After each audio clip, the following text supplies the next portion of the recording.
আসসালামু আলাইকুম everyone, welcome back to my channel. আশা করছি আপনারা সকলেই খুব ভালো আছেন। আজকে আমি আপনাদের সাথে একটি স্পাইসি এবং মজাদার মাছের বড়া রেসিপি শেয়ার করব।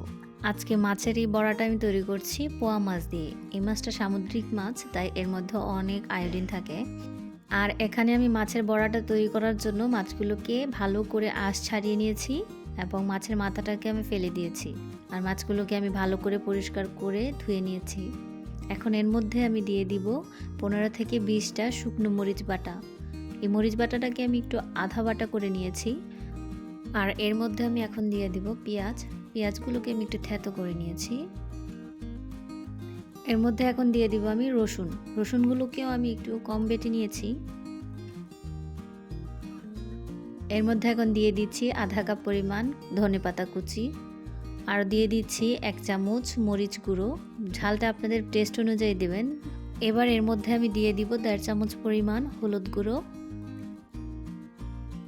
এখন দিয়ে দিচ্ছি স্বাদমতো লবণ। লবণটা দেওয়া হয়ে গেলে এর মধ্যে আমি 2 চামচ পরিমাণ সয়াবিন তেল দিয়ে দিচ্ছি। এবার এগুলোকে আমি হাত দিয়ে ভালোভাবে মেখে নিচ্ছি। ভালো করে মাখানো হয়ে গেলে এগুলোকে আমি কিছুক্ষণের জন্য একপাশে ঢাকনা দিয়ে রেখে দেব।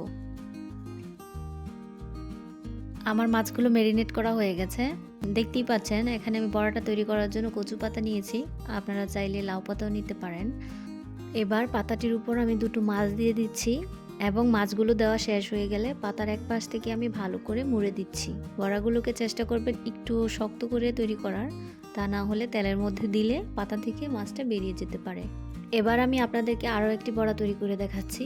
আগের মতোই আমি দুটো মাছ দিয়ে দিব এবং মাছগুলো দেওয়া হয়ে গেলে পাতাগুলোকে এক পাশ থেকে ভালো করে মুড়ে দিব।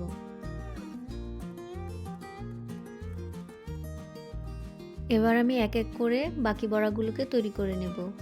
এই বড়াটাকে কিন্তু আপনারা এই মাছ ছাড়া অন্য সামুদ্রিক মাছ দিয়েও তৈরি করতে পারেন। যে কোনো সামুদ্রিক মাছ দিয়ে বড়াটা খুবই সুস্বাদু হয়।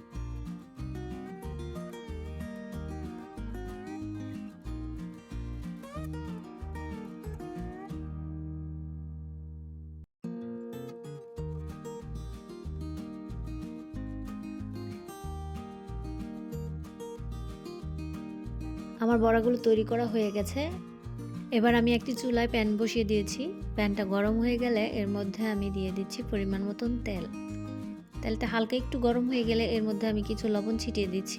লবণটা ছেটানোর ফলে প্যানের মধ্যে আর বড়াগুলো লেগে যাওয়ার সম্ভাবনা থাকবে না। এবার আমি এক এক করে বড়াগুলোকে প্যানের মধ্যে দিয়ে দিচ্ছি।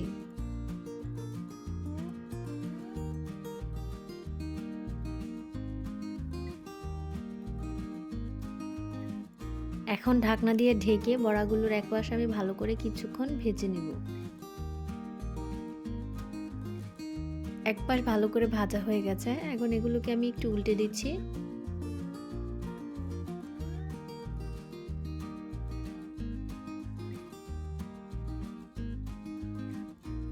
এবার এই পাশটাকেও আমি ভালো করে একটু ভেজে নেব।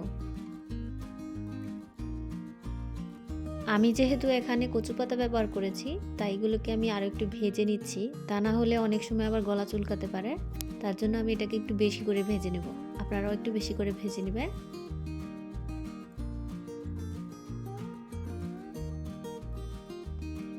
বড়াগুলো ভাজা হয়ে গেছে। এখন আমি এগুলোকে এক এক করে নামিয়ে নিচ্ছি। এবার প্যানের মধ্যে আমি আরও একটু তেল দিয়ে দিব। এবার প্যানের মধ্যে আমি বাকি বড়াগুলোকে দিয়ে দিচ্ছি। বড়াগুলো দেওয়া হয়ে গেলে এগুলোকে আমি কিছুক্ষণ ভেজে নেব।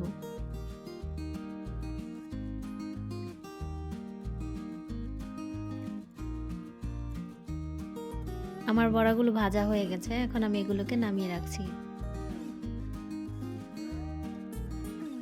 আশা রাখছি এই বড়া রেসিপিটি আপনাদের খুবই ভালো লাগবে এবং যদি ভালো লেগে থাকে তাহলে অবশ্যই আমার চ্যানেলটিকে সাবস্ক্রাইব করবেন।